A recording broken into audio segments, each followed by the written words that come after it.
तमाम एहतियातों के बारे में भी पूछते हैं। तो सबसे पहले मैम आपका बहुत बहुत स्वागत है। Thank you. तो बिल्कुल मैम, सबसे पहले मैं ये चाहती हूँ कि जितने भी पेशेंट जो इस समय घर में होम आइसोलेशन में हैं, उन्हें किस प्रकार के प्रिकॉशंस लेने चाहिए? देखिए, होम आइसोलेशन में बेसिक यही है कि जो भी पेशेंट्स घर पे होम आइसोलेटेड हैं, बाकी मेंबर्स को उनके कांटेक्ट में डायरेक्टली नहीं आना है। जो सेपरेटेड है उनका रूम सेपरेट होना चाहिए, उनकी यूटेंसिल्स थोड़े सेपरेट रखने चाहिए। अगर घर का कोई भी मेंबर उनको मिलने जा रहा है वो डायरेक्ट कांटेक्ट में ना आए, उनसे बाहर ही दूर ही थोड़ी डिस्टेंस बना के उनसे बातचीत करें। और बाकी जो पेशेंट जो आइसोलेटेड है, इन केस उनको कभी बाहर आना है, मास्क का प्रयोग करें वो, और सैनिटाइजिंग प्रॉपरली करके आए वो जी। एंड आइसोलेशन पीरियड उनको मिनिमम 10 डेज का फॉलो करना है, जिसमें वो अगर सिम्टम्स फ्री हैं, उनको कोई प्रॉब्लम नहीं है, फीवर नहीं है या कोई दिक्कत किसी तरह की नहीं है, तभी वो बाहर आए बाकी के कांटेक्ट में। और उसके बाद उनको फिर टेस्ट करवाने की भी जरूरत नहीं है, अगर वो 10 days of isolation minimum follow कर ले। बट इन केस अगर उनको सिम्टम्स है या कुछ फीवर है या खांसी छोटी मोटी या जुकाम कुछ भी है, फिर उनको आइसोलेशन पीरियड अपना कंटिन्यू करना चाहिए। जी मैम, कॉल ले लेते हैं पहला। हेलो हेलो जी सर, अपना सवाल बोलिए। हेलो हाँ जी, सवाल बोलिए सर अपना। हेलो, अपना सवाल बोलिए सर। जी, मुझे एलर्जी 1 साल से कंटिन्यू हो रहा है जी। सुबह शाम ज्यादा हो रहा है। ये किस तरह की एलर्जी है आपको? क्या दिक्कत रहती है? एलर्जी मोटा मोटा हो रहा है। मतलब क्या कुछ चमड़ी में कुछ दाने वगैरह निकलते हैं या रेडनेस? नहीं, चमड़ी में एलर्जी बाहर निकल रहा है। अच्छा, तो उसके लिए आप कुछ दवाई वगैरह कर रहे हैं?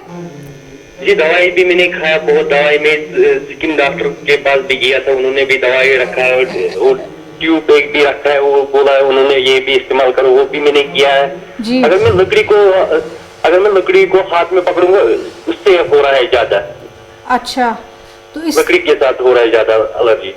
अच्छा, तो अब आप क्या जानकारी चाहते हैं कि वैक्सीनेशन के रिगार्डिंग आप जानना चाहते हैं, नॉर्मल इस तकलीफ के बारे में जानना चाहते हैं? जी, अभी आप क्या जानकारी चाहते हैं इस समय? ये मैं बोल रहा हूँ, ये एलर्जी दूर होना चाहिए।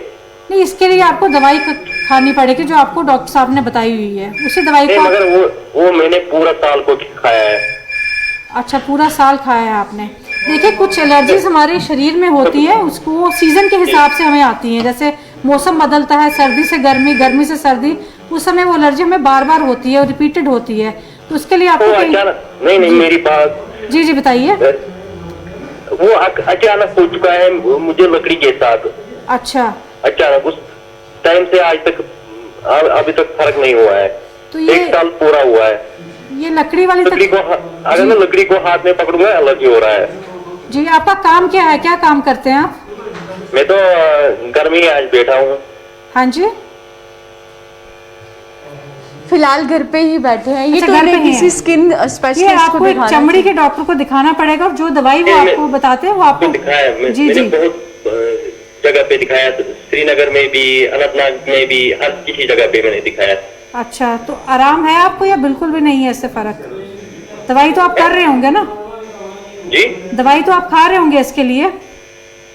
दवाई मैंने खाया, बहुत दवाई खाया है मैंने। अच्छा, तो बिल्कुल देखिए, जैसे इन्हें इन एलर्जी हो चुकी है, बहुत सारे लोगों को अलग अलग प्रकार की एलर्जी होती है, बट उसमें मोस्टली जो प्रेफरेंस आप देते हैं, यही बोलते हैं अक्सर कि जो डॉक्टर है पहले उनसे दिखाइए कौन सी इन्फेक्शन है, कौन सी एलर्जी आपको हुई है, उसके बाद ही वैक्सीनेट करवाएं। एक्चुअली इस तरह के जो केसेस होते हैं दवाई पे ऑलरेडी होते हैं, फिर जो कंसर्न फिजिशियन है इनके, वही इनको गाइड करेंगे कि फर्दर इनको वैक्सीनेशन करवाना है कि नहीं। बट मोस्टली ऐसी कोई इतनी ज़्यादा दिक्कत नहीं होती है, हम इनको गाइड करते हैं कि आप वैक्सीनेट करवा लीजिए, क्योंकि वैक्सीनेशन ज़रूरी है बहुत ज़्यादा, तो करवा ही लेनी चाहिए। अनलेस एंड अनटिल कोई बड़ा ज़्यादा वैसा केस हो या वैसी कोई दिक्कत हो जिसमें आपके कंसर्न डॉक्टर या फिजिशियन खुद ही आपको मना करेंगे कि आप अभी वैक्सीनेट ना करवाएं। बिल्कुल बिल्कुल। नेक्स्ट सवाल ले लेते हैं। तो बिल्कुल जिस तरीके से आप बता रही हो, और जब भी ये भी देखने को मिला है जहाँ पर भी वैक्सीनेशन के लिए जाते हैं वहाँ पर भी वैक्सीनेशन के बाद जो है ऑब्जर्वेशन में उन्हें रखा जाता है कि क्या पेशेंट को कोई सिम्टम तो नहीं आ रहा, कोई रिएक्शन तो नहीं हो रहा है।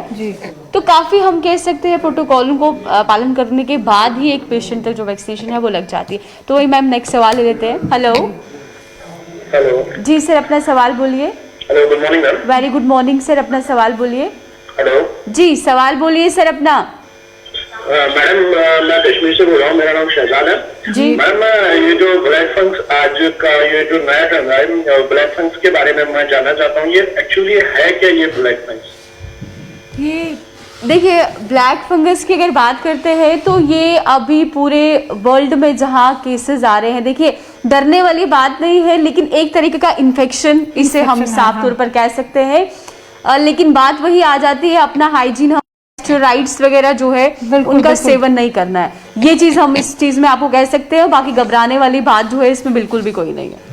तो बिल्कुल जैसे खुद के ही डॉक्टर बने हुए हैं, स्टेरॉइड्स ले रहे हैं, एंटीबायोटिक्स ले रहे हैं, जो लोग होम आइसोलेशन में है, हाइजीन का ख्याल कितना रखना है इसमें जरूरी है? नहीं, इस चीज़ में हाइजीन का बहुत ज़्यादा रोल है। आपको अपने आप की साफ सफाई मेंटेनेंस रखनी है, किसी के कांटेक्ट में नहीं आना जहां पे आपको डाउट है कि ये पॉजिटिव केस है, क्योंकि इन्फेक्शन एक दूसरे से बहुत जल्दी ट्रांसमिट हो रही है। बिल्कुल।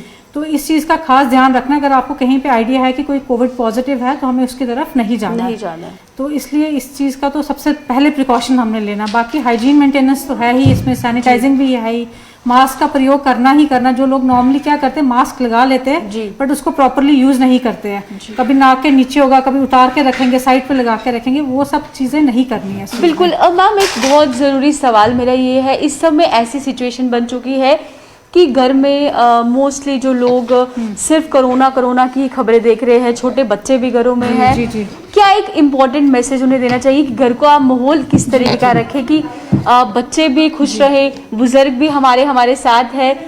बीमारी का तो एहतियात बरतना है, लेकिन इस समय हमें मेंटली भी स्ट्रांग रहना बहुत जरूरी है। बिल्कुल, आपने मैम बड़ा अच्छा सवाल किया है। इस टाइम पे पैनिक बहुत ज़्यादा है, बीमार तो लोग है ही हैं, उसके अलावा पैनिक बहुत ज़्यादा है कि कोरोना का डर लोगों के अंदर बहुत है। हमें बड़े सारे कॉलर्स कॉल करते हैं कि हमें घबराहट हो रही है, डर लग रहा है, हमें टेंशन हो रही है कि हमें कोरोना हो गया है, हमें कोरोना ना हो जाए। तो देखिए, पैनिक होने की बिल्कुल भी ज़रूरत नहीं है। आप बेसिक प्रिकॉशंस यूज़ कीजिए, तो आप बाकी पूरे एहतियात आप इस्तेमाल कीजिए। और ऐसी कोई डरने वाली बात नहीं, इस बीमारी का इलाज भी है, लोग इसमें से बीमार होकर ठीक भी हो रहे हैं, ट्रीटमेंट ले रहे हैं, इम्प्रूव कर रहे हैं, काफ़ी लोगों को रिकवरी भी हो रही है। बाकी हाँ, अगर आपको कुछ परेशानी है, दिक्कत है, घर में पैनिक का माहौल ज़्यादा है, कुछ घबराहट है या एंजाइटी इश्यूज हो रहे हैं, तो उसके लिए हमारे पास डॉक्टर्स की टीम्स हैं, साइकेट्रिस्ट हैं, काउंसलर्स हैं, श्रीनगर में भी हैं, जम्मू में भी हैं, उनके नंबर्स हम आपको प्रोवाइड करेंगे। अगर आप चाहते तो आप उनसे बात कर सकते हैं इसके रिगार्डिंग। बिल्कुल। और हम ये कह सकते हैं कि माहौल को एक अच्छे से लीजिए, क्योंकि पहले ही बाहर इतनी नेगेटिविटी है,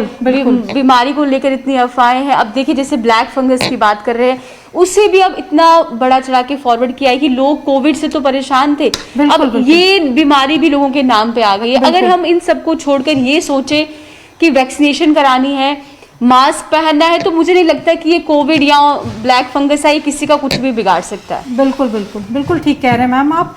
इस टाइम पे कंसंट्रेट करना चाहिए हमें कि हमें वैक्सीनेशन करवानी है, वो सबसे ज़्यादा इंपॉर्टेंट। और बाकी बेसिक जो है वो है प्रिकॉशंस लेना, मास्क का इस्तेमाल करना, सैनिटाइजिंग करनी, हाइजीन मेंटेन करना, डायरेक्ट कांटेक्ट में ना आए किसी के, अगर आ गए हैं तो आप आइसोलेट हो जाइए बाकी मेंबर्स से घर के। और इन केस अगर आपको लगता है कि आपको कोई दिक्कत हुई है, खांसी जुकाम या हल्का सा बुखार, कुछ भी आपको सिम्टम लग रहा है, तो इसको लाइटली ना लीजिए। इसके लिए तुरंत किसी फिजिशियन को कंसल्ट कीजिए। ऑनलाइन डॉक्टर्स यहाँ पे अवेलेबल है 24/7। बात कीजिए, आप अपनी प्रॉब्लम शेयर कीजिए, तो ऐसी कोई बात नहीं, इस बीमारी से हम लड़ सकते हैं। बिल्कुल। तो लड़ता है, और हम ये भी कह सकते हैं कि अब यही वैक्सीनेशन और ये तमाम जो प्रोटोकॉल्स है, इनको लेकर ही हम इस महामारी से लड़ सकते हैं। तो वही नेक्स्ट सवाल ले लेते हैं। हेलो, अस्सलाम वालेकुम। वालेकुम अस्सलाम सर, अपना सवाल बोलिए। मैं श्रीनगर से बोल रहा हूँ जी। हेलो। हाँ जी, बोलिए सर। हेलो। हाँ जी, सुन रहे हैं आप, अपना सवाल बोलिए। सवाल बोलेंगे, मुझे कल से 2 दिन हो गए आपको फोन करते करते, आप उठाते नहीं फोन। चलिए आज उठा लिया, बोल दीजिए सर, क्या सवाल है आपका? मेरा सवाल ये है कि मुझे पॉजिटिव हो गया, मैं घर में बैठा हूँ जी, और अब मुझे एक बात है, दर्द बहुत है। क्या है? दर्द बहुत है पेट की तरफ जी, टांगों में दर्द है जी। दवाई में खाया था जी, और 11वां दिन है जी। सर इस मैडम सुन रहे हैं? जी सर, इस टाइम आपको दिक्कत है, टांगों में दर्द और पेट में दर्द है आपको? पेट में दर्द हो गया, तो आज 2 बजे रात से फिर फेवर 97 गया जी, फेवर भी 97 गया, फेवर ऊपर जाता नीचे जाता, एक जगह पर दे रहता। सर आपको पहले से राहत है? दवाई लेने के बाद फर्क पड़ा हुआ? आप 11 दिन से दवाई ले रहे हैं? बहुत फर्क हो गया था मुझे, बहुत फर्क। मैं कल दिन घूम रहा था कमरे में जी, कमरे में घूम रहा था 3 बार। सर कोई बात नहीं, घबराने वाली कोई दिक्कत नहीं है। पहली बात आप दवाई ले रहे हैं, आपको फर्क पड़ गया है उससे। दूसरा जो टांगों में दर्द हो रही है वो थोड़ी कमजोरी होती है कोविड में। जब आप बहुत हो गया, कमजोरी बहुत हो गया। अब मैं टेस्ट कब करूंगा इसका? सर आपको अभी क्या तकलीफ है? खांसी बुखार जुकाम में फर्क है आपको? उसमें फर्क है, खांसी नहीं है। खांसी कल परसों एक दफा आया था, मगर अब नहीं है खांसी। तो बुखार? खांसी नहीं। बुखार का क्या? बुखार है आपको इस समय या ठीक है वो भी? कौन सी चेस्ट? यही दर्द है, ये चेस्ट है ना, चेस्ट। हाँ जी। चेस्ट के नीचे एक वो नीचे वाला हिस्सा है, उधर ही दर्द है ज्यादा। अच्छा, बाकी और इसके अलावा कोई? बस राइट साइड से। जी सर, अभी आप 1-2 दिन थोड़ा और वेट कर लीजिए, क्योंकि आपको जब ये छाती की दर्द का भी आराम आ जाएगा, पेट में दर्द का आराम आ जाएगा, उसके बाद आप जो है टेस्ट करवा सकते हैं। वैसे आजकल टेस्ट की जरूरत नहीं है। अगर आप सिम्टम फ्री हैं, आइसोलेशन आपने 10 दिन की कर ली हुई है और कोई तकलीफ नहीं है, तो आजकल टेस्ट की भी जरूरत नहीं। लेकिन अभी फिलहाल आपको थोड़ी सी चेस्ट के नीचे दर्द है, चेस्ट पे प्रॉब्लम है, तो थोड़ा सा आपको वेट करना पड़ेगा। थोड़े दिन के बाद आप करवा सकते हैं। ठीक है। तो बिल्कुल जैसे ये अक्सर देखा गया है कि जब आप इन्फेक्टेड होते हैं, ये लाजमी है, मेडिसिन भी खा रहे हैं, उस समय बहुत से लोगों के जो टेस्ट ऑफ टंग है या स्मेल का सेंस है वो भी चला जाता है, तो बॉडी एक थकावट जो है वो ज़रूर उसमें फील करती है। तो हम ये कह सकते हैं उसमें घबराने वाली बात नहीं है। बिल्कुल नहीं जी। उसमें आपको एक अपनी डाइट अच्छी रखनी है, प्रोटीन रिलेटेड डाइट लेनी है, आपको मल्टीविटामिन्स लेने हैं जो हम देते हैं नॉर्मल ट्रीटमेंट में भी हम डालते हैं इनको। मल्टीविटामिन्स, फ्लूइड्स ज़्यादा लेने हैं आपने, जिंक से रिलेटेड आपने वो मेडिसिन लेनी है जो हम नॉर्मली देते हैं ट्रीटमेंट पार्ट में।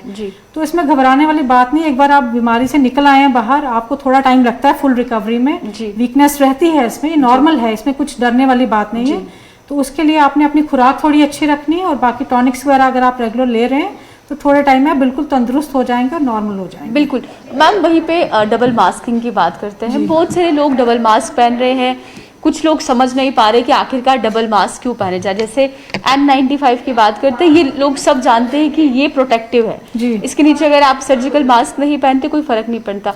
मैं चाहती हूँ कि आप बताएं कि डबल मास्किंग किस मास्क में ज़रूरत है और किस में नहीं है। एक्चुअली N95 को अगर हम देखें तो सबसे अच्छा मास्क ये है, इसकी प्रोटेक्शन काफ़ी ज़्यादा, प्रोटेक्शन रेट इसका काफ़ी अच्छा है जी। उसके बाद आता है सर्जिकल मास्क। इसमें हम रिकमेंड करते हैं कि आप 2 सर्जिकल मास्क डाल लीजिए, क्योंकि उसका प्रोटेक्शन रेट N95 के कंपैरिजन में थोड़ा सा कम है। बाकी जहाँ तक रही कपड़े वाला मास्क है, इसका प्रोटेक्शन रेट कुछ ज़्यादा नहीं है। ये नॉर्मली आपको डस्ट बाकी चीज़ों से प्रोटेक्ट करता है जी।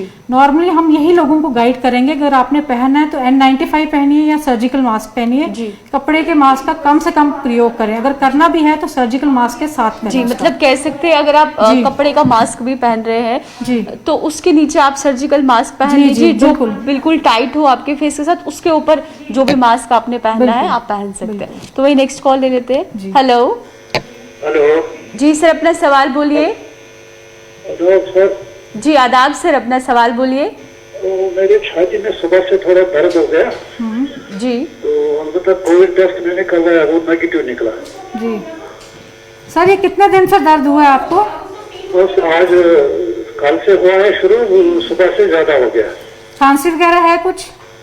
जी, खांसी वगैरह है कुछ आपको? खांसी नहीं खांसी नहीं। कुछ बुखार जुकाम? नहीं, जुकाम भी नहीं, बुखार भी नहीं। सर कोई घबराने वाली बात नहीं। आप कहाँ से बोल रहे हैं? कश्मीर से बोल रहा हूँ। अच्छा, वहाँ कोई नियर बाई आपके कोई फिजिशियन अस्पताल में कोई डॉक्टर वगैरह होंगे, उनके एक बार छाती का चेकअप करवा लीजिए। जैसी वो दवाई देते हैं वो आप उसका सेवन कर लीजिए। तो बाकी घर वालों से थोड़ा आइसोलेट रहें, बाकी मेंबर्स से थोड़ा प्रिकॉशन नहीं रखें आप, तो दवाई लेने के बाद ठीक हो जाएगा। कोई इसमें चिंता वाली बात नहीं है ज़्यादा। तो बिल्कुल जैसे बहुत सारे लोग हैं जिन्हें सारे सिम्टम्स नहीं है, जैसे खांसी जुकाम बुखार ने कुछ को पूरी बॉडी में पेन होने लग जाता है, हेडेक होने लग जाता है, आंखों में दर्द होता है जी। जब भी कुछ ऐसा अपनी बॉडी में लगे, क्या करना चाहिए उस समय? पहले जाके कोविड का टेस्ट करना है, क्योंकि इस समय हर एक के माइंड में यही चल रहा है कि कहीं कोरोना तो नहीं हो गया। अगर मुझे ये चीज़ हो रही है बॉडी में, क्या ये कोरोना के सिम्टम नहीं है? तो उस चीज़ में पहले उन्हें टेस्ट कराने के लिए जाना चाहिए। देखिए मैम, ऐसी बात है कि आप सबसे पहले कि पैनिक नहीं होना। बिल्कुल आपने घबराना नहीं है कि मुझे सिम्टम्स हो रहे हैं तो मुझे कुछ हो गया या मुझे कोविड ही हो गया, ज़रूरी नहीं है।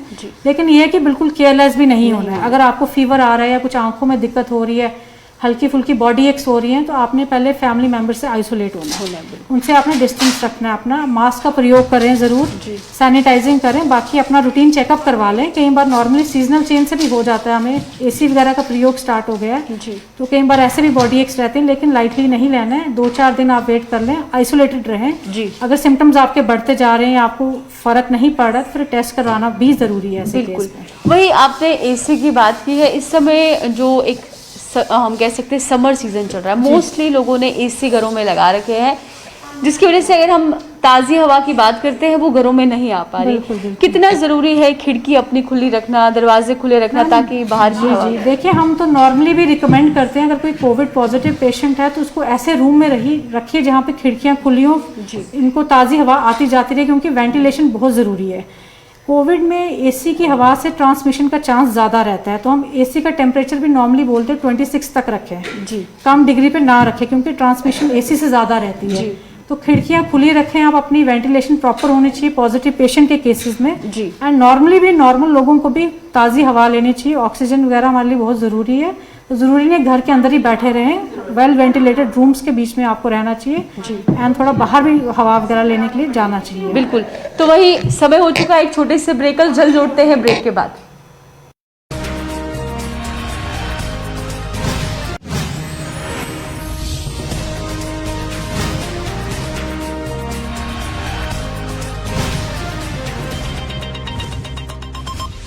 A very good evening to all. On behalf of the Department of Health and Medical Education, Government of Jammu and Kashmir, this is today's daily media briefing on the emerging COVID situation in the UT. As of today, 21st May 2021, a total of 3,848 new positive cases have been reported since our last update yesterday, which includes 1,442 from Jammu Division and 2,406 from Kashmir Division. Moreover, 4,466 COVID patients have recovered. Further, 43 COVID deaths have been reported, which includes 27 from Jammu Division and 16 from Kashmir Division. Over the period of last 24 hours, a total of 47,159 COVID tests have been conducted, which includes both RAT and RT-PCR. With regards to bed occupancy, against a total availability of 5,512 level 1, level 2 beds, 3,230 stands occupied. With regards to oxygen availability, over the period of next 24 hours, a total of 1,22,037 cubic meters of oxygen shall be made available. As per the ongoing COVID vaccination drive, a total of 30,952 people were vaccinated today, which brings the total number of people cumulatively vaccinated throughout the UT to 29,12,750. In the 45 years and above age category, 64.16% people have been vaccinated. Apart from this, all district and divisional level control rooms are functional round the clock. Teleconsultations are available through the eCGP portal. Apart from this, 2 live call-in programs, Go Talk on Gulistan and Doctor Speak on DD Kashmir are running on morning and evening slots.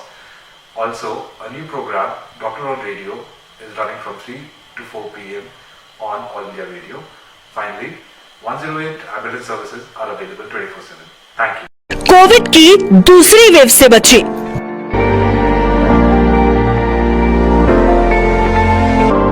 मेहरबानी करके इस बीमारी को समझने की कोशिश कीजिए। ये बीमारी लाइटली मत लीजिए, क्योंकि मैं इस बीमारी का खामियाजा भुगत चुकी हूँ। लास्ट ईयर 2020 28 ऑफ जुलाई मेरे हस्बैंड इसी बीमारी से एक्सपायर हो गए। इसी बीमारी की वजह से मुझे इतना बड़ा खामियाजा भुगतना पड़ा। लोग इस बीमारी को इतना ज़्यादा लाइटली, ना डिस्टेंस मेंटेन कर रहे हैं और ना मास्क यूज़ कर रहे हैं, और जहाँ पे भी गैदरिंग में मास्क यूज़ नहीं करते हैं। मैं सबसे यही इल्तिजा करती हूँ, सबसे पहले मास्क इस्तेमाल करिए, हैंड वॉश करिए, डिस्टेंस मेंटेन करिए, क्योंकि ये इस बीमारी का कुछ भी पता नहीं चलता है कि ये कहाँ से क्या होता है और इंसान कब कैसे इंसान के साथ क्या होता है, क्या नहीं होता है, और इंसान मरने की कगार तक पहुँचता है। National health mission Jammu Kashmir द्वारा जनहित में जारी। कोविड की दूसरी वेव से बची।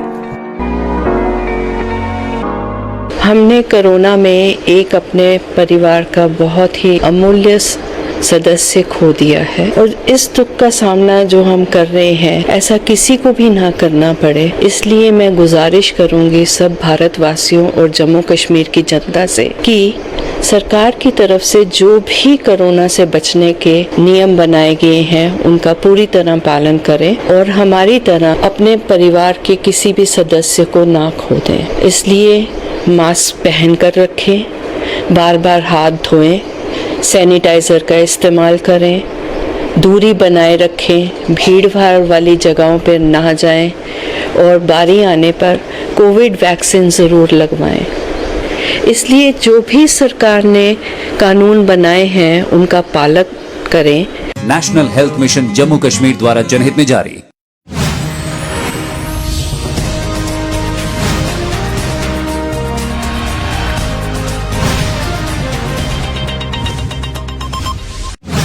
स्वागत है। तो बिल्कुल जहां हम बात कर रहे थे किस तरीके से एहतियातों को बरतना चाहिए, वही बात करते हैं वैक्सीनेशन के गैप पीरियड को लेकर। क्या कुछ समय निर्धारित किया गया है, कितने समय का गैप जो है वो लेकर आए हैं, चाहे कोवैक्सीन की बात करते हैं, कोविशील्ड की बात करते हैं? वैक्सीन में मैम देखिए हमारे यहाँ पे 2 ही वैक्सीन है, कोवैक्सीन एंड कोविशील्ड। तो कोवैक्सीन का गैप जो है वो 4 to 6 वीक्स का है एंड कोविशील्ड का अब नई गाइडलाइंस जो आई है हमारे पास उसके अकॉर्डिंग 12 to 16 वीक्स है जी। एंड अब एक नई गाइडलाइन और आई है कि अब लैक्टेटिंग वुमन भी ले सकती हैं ये वैक्सीनेशन। प्रेग्नेंट लेडीज की नहीं है कि जो लोग नहीं ले सकते, प्रेग्नेंट लेडीज और जो कीमोथेरेपी पेशेंट्स हैं, कैंसर पेशेंट्स ऑन कीमोथेरेपी जी, और जहाँ फिर जिनको कोई बड़े ज्यादा सीवियर एलर्जिक रिएक्शंस हैं वो लोग नहीं ले सकते। अदरवाइज बाकी सब वैक्सीनेशन ले सकते हैं और लेनी चाहिए जी, जल्द से जल्द। जी बिल्कुल। वही सवाल ले लेते हैं ma'am. Hello hello hello ma'am. जी, वेरी गुड मॉर्निंग सर, अपना सवाल बोलिए।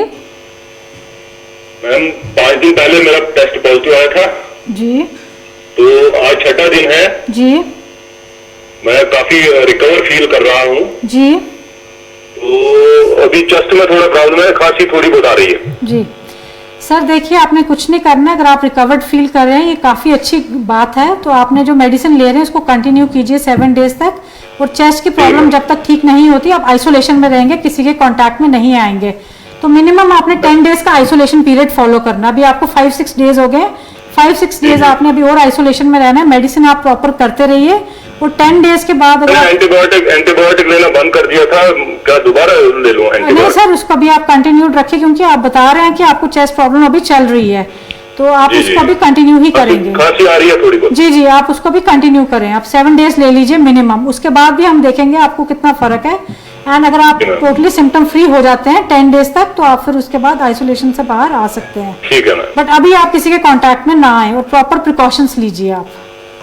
ठीक है मैम। जी जी तो बिल्कुल जैसे इनका सवाल था कि ये दिक्कतें इनको आ रही है। बहुत सारे पेशेंट ऐसे होते हैं जो 6-7 दिन में ही एकदम अपने आप को एकदम ठीक महसूस करते हैं, या एक कोई सिम्टम उनमें रह जाए। जैसे इनको चेस्ट की प्रॉब्लम है, किसी को खांसी नहीं जाती है या बुखार नहीं जाता है, तब भी उन्हें यही कहना है कि अभी भी आपको इंतजार करना है या अलग मैम सेपरेट देखिए इसमें ऐसा है कि अगर कोई पेशेंट है उसको कोई एक आधा सिम्टम है और इम्प्रूव्ड है, वो 5-6 डेज हो गए या सिम्टम फ्री भी है, 5 डेज में उसको टोटल फर्क पड़ गया, बट मिनिमम उसको 10 डेज आइसोलेशन में रहना ही है। रहना है। और उन 10 डेज में कई बार हम लोग ऐसे लाइटली ले लेते हैं कि हम सिम्टम फ्री हो गए, हम ठीक हैं, चलो आ जाते हैं कांटेक्ट में, फैमिली मेंबर से बात कर लेते हैं, हम लोग कमरे में बैठे हैं, ऐसा कुछ नहीं है।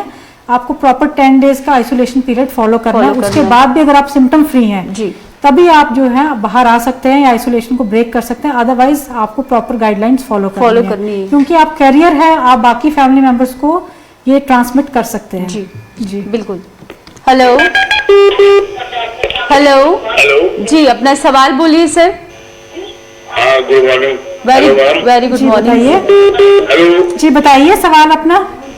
तो हमारा सवाल है जी, मैं तो जो ऑक्सीमीटर से ना जी। जो ऑक्सीजन है, ऑक्सीजन मेरा 92 आता है, 90 आता है खाली, जी जी मगर ऐसे तो फिट जी सर इसमें कोई घबराने वाली बात नहीं है। हम नॉर्मल ऑक्सीजन सैचुरेशन 94 के ऊपर लेते हैं। अगर आपका 90 अपनी टीवी का जो वॉल्यूम है सर, पहले आप वो कम कर दीजिए, टीवी की वॉल्यूम कम कर दीजिए सर। Hello hello. तो बिल्कुल ऑक्सीमीटर पे सवाल है कि ऑक्सीमीटर हर कोई इस्तेमाल कर रहा है, प्रॉपर ऑक्सीमीटर का प्रयोग कैसे करें? क्योंकि इससे पहले भी हम ये बातचीत कर चुके हैं कि कुछ लोग सिर्फ नेल्स पे ही ऑक्सीमीटर लगाकर ऑक्सीमीटर का जो टेम्परेचर है वो चेक करते हैं, रीडिंग जो है देखते हैं, क्या जो पूरा गैप उसमें है, पूरी उसमें आपकी फिंगर्स आनी चाहिए, उसके बाद ही उसे देखिए मैम, ऑक्सीमीटर का सबसे पहले हमें पता होना चाहिए कि बेसिक आपको कितना लेवल आपने नॉर्मल लेना है, जिसके ऊपर आपको कोई डरने वाली बात नहीं है। नॉर्मली पेशेंट्स जो होते हैं वो हमें बड़े सारे कॉलर्स कॉल करते हैं, हमारा 90 आ गया, 92 आ गया, अब हम क्या करें, हम हॉस्पिटल जाएं, हमें एम्बुलेंस चाहिए, हमें आप ऑक्सीजन वालों का नंबर दीजिए। तो घबराने वाली कोई बात नहीं है, क्योंकि हम नॉर्मल इसके सैचुरेशन 94 के ऊपर लेते हैं। तो अगर आपका 92, 94, 93 तक आ रहा है, 90 के ऊपर भी आ रहा है, तो उसमें डरने वाली कोई बात नहीं है। आपने एक वॉक टेस्ट करना है 6 मिनट का, जी, जिसमें आपने ऑक्सीमीटर अपनी उंगली पे लगा के चलना है 6 मिनट के लिए, और उसके बाद आपने चेक करना है कि आपकी सैचुरेशन कितनी आ रही है। अगर वो 3% गिर रही है या वो नीचे जा रही है, उसमें भी कोई डरने वाली बात नहीं है। उसमें हम पहले 2-3 चीजें वो करते हैं, जैसे हम ऐसे पेशेंट्स को रिकमेंड करते हैं कि आप पेट के बल उल्टा लेट जाइए, प्रोन पोजीशन जिसको बोलते हैं। उसमें आपने मिनिमम आधे घंटे से 2 घंटे तक आपने लेटना है, उसमें आपकी ऑक्सीजन इंप्रूव होती है। जी। फिर हम इनको डीप ब्रीदिंग एक्सरसाइजेस बताते हैं कि लंबे सांस लेके उसको धीरे धीरे छोड़िए आप, उससे आपका सैचुरेशन इंप्रूव होगा। इंप्रूव होता है। इन केस आपका नहीं होता, आपने चेक करना है ऑक्सीजन सैचुरेशन। आपका अगर फॉल करता जा रहा है कंटिन्यूसली, जैसे आपका 88 से नीचे चला गया है, 85 जा रहा है और बार बार जा रहा है, ऐसा नहीं कि एक बार जाने पे आप घबरा जाए, आप कॉल करें जी हमें जी हॉस्पिटलाइज करवा दीजिए। अगर वो बार बार आपका जा रहा है, फॉल करता जा रहा है, उस केस में जो है आपने कंसल्ट करना है अपने डॉक्टर को। अदरवाइज अगर आपका 90 के ऊपर है, 92, 93 फ्लक्चुएट कर रहा है, कभी कम जा रहा है, तो इसमें बिल्कुल भी डरने वाली बात नहीं है। आपने जो बेसिक जो हमने बताया आपको कि आपने पेट के बल उल्टा लेटना प्रोन पोजीशन में और डीप ब्रीदिंग एक्सरसाइजेस करनी है, जी, इससे आपको ऑक्सीजन सैचुरेशन इंप्रूव कर जाता है। बिल्कुल। तो ये अगर कोई भी हाइपर करता है या उसे लगता है कि ऑक्सीजन लेवल इस तरीके से हो रहा है, पहले ये एक्सरसाइजेस अपने ऊपर करके देखिए। इन केस अगर उसे लगता है कि नहीं अब तो ज्यादा ही कुछ 80s में मेरा ये लेवल जो है आ रहा है, उसके बाद ही अपने आप को 80s में भी कंटिन्यूसली आ रहा है। ऐसे कई बार हमें कई कॉलर्स कॉल करते हैं, अभी जी पहले मेरा आया था 94, अब 89 आ रहा है, अब वापस 95 आ गया, तो इतना डरने वाली इसमें बात नहीं है। इसके साथ हमें फिर बाकी सिम्टम्स भी देखने पड़ते हैं पेशेंट के कि उनका क्या स्टेटस है। पेशेंट अगर स्टेबल है, उसको कोई फीवर नहीं है, कोई सिम्टम्स नहीं है, थोड़ी सी फ्लक्चुएशन रह रही, तो डरने वाली ऐसी कोई बात नहीं। जी मैम, सवाल ले लेते हैं नेक्स्ट। हेलो हेलो जी सर, अपना सवाल बोलिए। मैम टीवी पे चल रहा है ना? हाँ जी जी बताइए। जी जी बताइए। वो थोड़ा पूछना था मैंने कि मेरी मदर को हुआ, उसको आज 13-14 दिन हुए जी, तो उसके बारे में पूछना था कि उनको टेस्ट कब करें। सर मदर का अभी क्या हाल है, सिम्टम्स है उनको जब टोटली ठीक है वो? अभी तो ठीक है, आगे से बेटर है।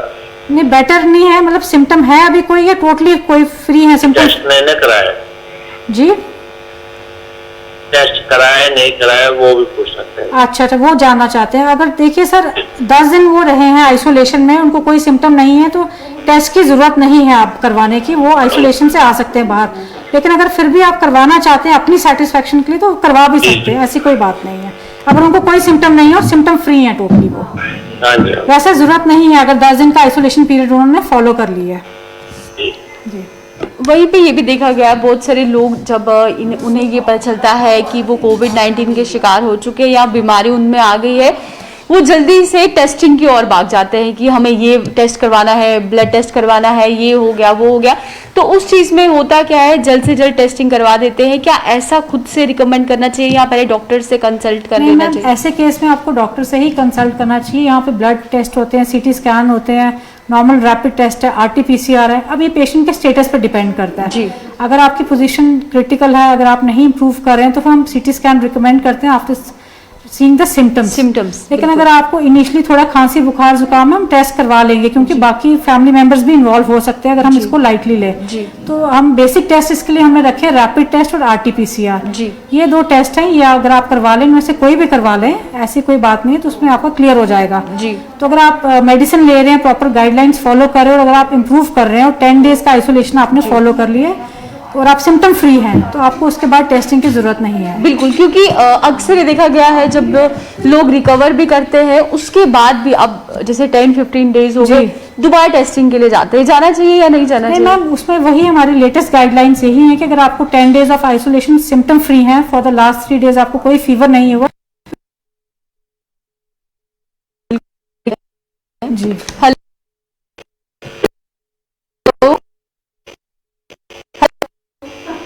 हेलो मैम जी, अपना सवाल बोलिए सर। नमस्कार मैम। नमस्कार जी, अपना सवाल बोलिए। मेरा सवाल ये है, अगर पेशेंट को डिसऑर्डर होगा, मतलब अगर उसको चक्कर आते होंगे, क्या उसको ये वैक्सीन लगा सकते हैं? सीजर डिसऑर्डर का होगा, सीजर डिसऑर्डर, लेकिन अंडर कंट्रोल है, वो दवाई लेता है, तो सकते हैं ना, ये वैक्सीन दे सकते हैं? आप देखिए सर, अपने कंसर्न डॉक्टर से एक बार कंसल्ट कर लें, अपने पेशेंट का स्टेटस वो एग्जैक्ट चेक करवा लें, क्या स्टेटस है उसका, उसके बाद ही आप इसके लिए वैक्सीनेशन के लिए जा सकते हैं। Okay ma'am, thank you ma'am. बिल्कुल, जैसे इन्होंने सवाल पूछा और कहा मेडिसिन भी खा रहे हैं, असर मेडिसिन का होता है, दवाई कौन सी आप लेते हैं उसकी जांच पड़ताल कराना बहुत जरूरी एक्चुअली है। जो पेशेंट के अटेंडेंट होते हैं उनका एक अलग व्यू पॉइंट होता है अपने पेशेंट को देखने का, और एक डॉक्टर का अलग व्यू पॉइंट होता है पेशेंट को असेस करने का। हम जो देखते हैं नॉर्मल अटेंडेंट्स को असेस नहीं कर सकते पेशेंट का स्टेटस क्या है, इसलिए अगर किसी भी पेशेंट को कोई तकलीफ है, कोई बीमारी है जिसके लिए वो ऑलरेडी मेडिकेशन है, तो आप कंसर्न फिजिशियन को एक बार चेकअप करवा लें वैक्सीनेशन लेने से पहले। बिल्कुल, वो इम्पोर्टेंट है जी। ये आपका स्टेटस क्या है, क्योंकि डॉक्टर का एक अलग व्यू पॉइंट है पेशेंट को असेस करने का। जी मैम, नेक्स्ट सवाल लीजिए। हेलो हेलो हेलो जी, अपना सवाल बोलिए। डॉक्टर से बात कर रही है? जी बताइए सर। जी बताइए सर। हाँ जी, मैं श्रीनगर। जी बताइए।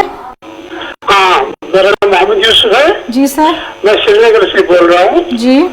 तो मुझे डॉक्टर साहब से बात करनी है कि मेरा जो पेट स्टिकर लगा हुआ है, ब्रोंकाइटिस भी है और डायबिटिक्स भी हूँ मैं। जी।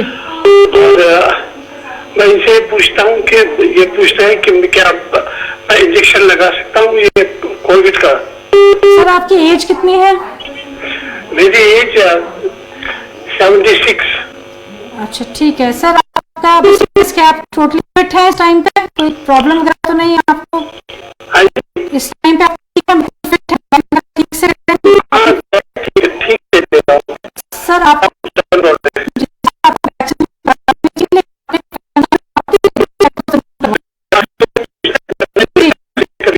जी उनसे कंसल्टेशन ले लें वैक्सीनेशन लगवाने से पहले। जी इनसे बात करनी है। बिल्कुल, जैसे ये इतना कुछ है, इस चीज में बहुत जरूरी है अब डॉक्टर जो आपके पहले इन्फॉर्मेशन जरूर कराइए, जो आपकी कर रहा है उनके साथ उन्हें पता है कि कौन सी मेडिसिन चल रही है, वो कंसल्ट कर लेना चाहिए। जी मैम, नेक्स्ट वाले लेते हैं।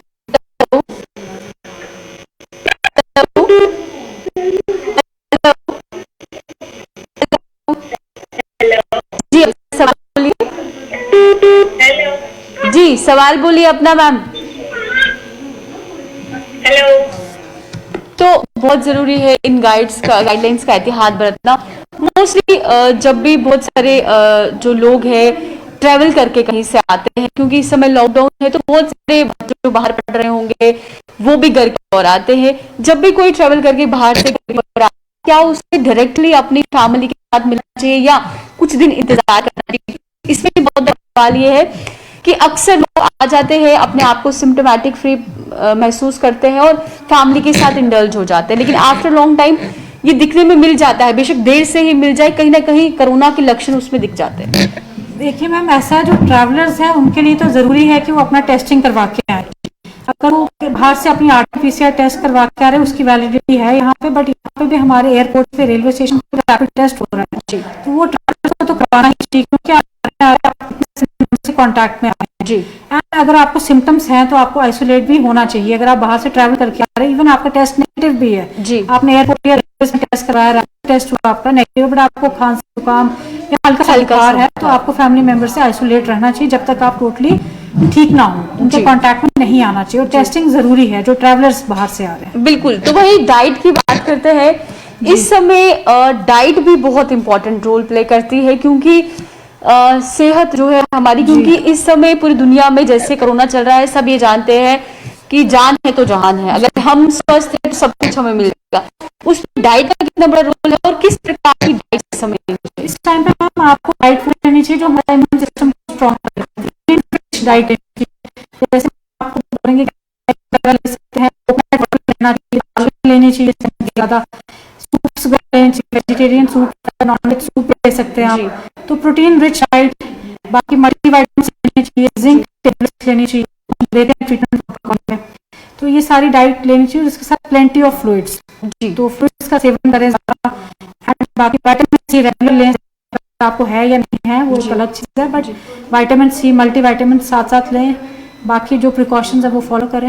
बिल्कुल वही, ये भी है कि बहुत सारे लोग जो है ज्यादा मसालेदार खाना पसंद करते हैं, खाना चाहिए नहीं, वो रिकमेंडेड नहीं, और बाहर का खाना बिल्कुल भी नहीं। कई लोग जैसे खुले होते रेस्टोरेंट्स वगैरह ऑर्डर कर लेते हैं, चलो जी कुछ नहीं होगा कुछ नहीं होगा, इस तरह से रहता है। बट नहीं, इस टाइम पे कोशिश यही करनी चाहिए कि घर का बना हुआ खाना खाएं, स्वच्छ खाना खाएं, प्रॉपर प्रिकॉशंस लेके कुकिंग करें, साफ सफाई रखें घर के खाने में भी।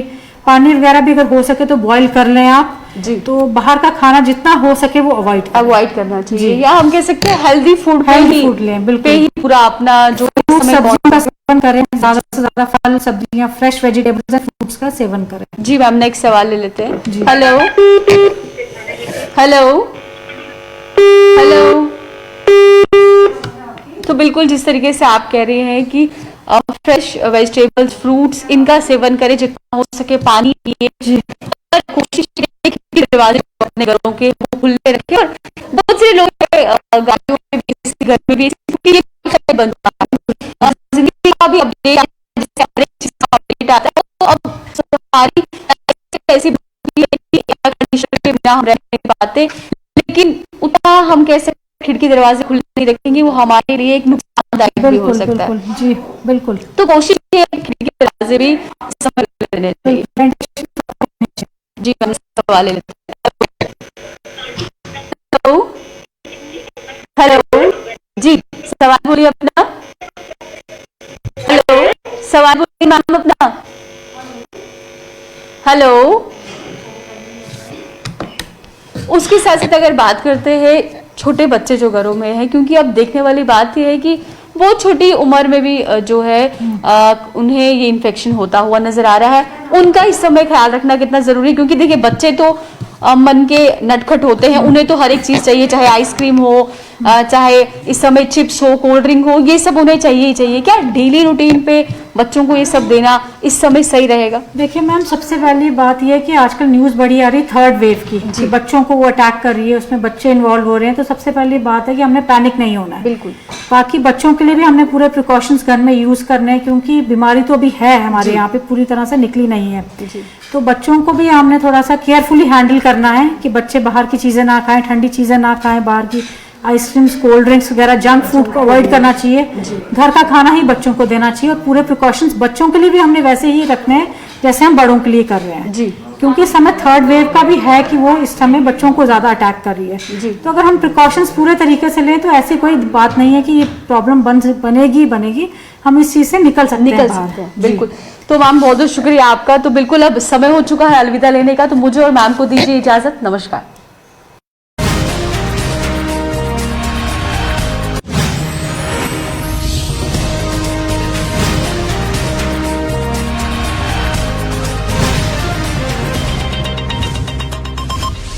पेश है अमूल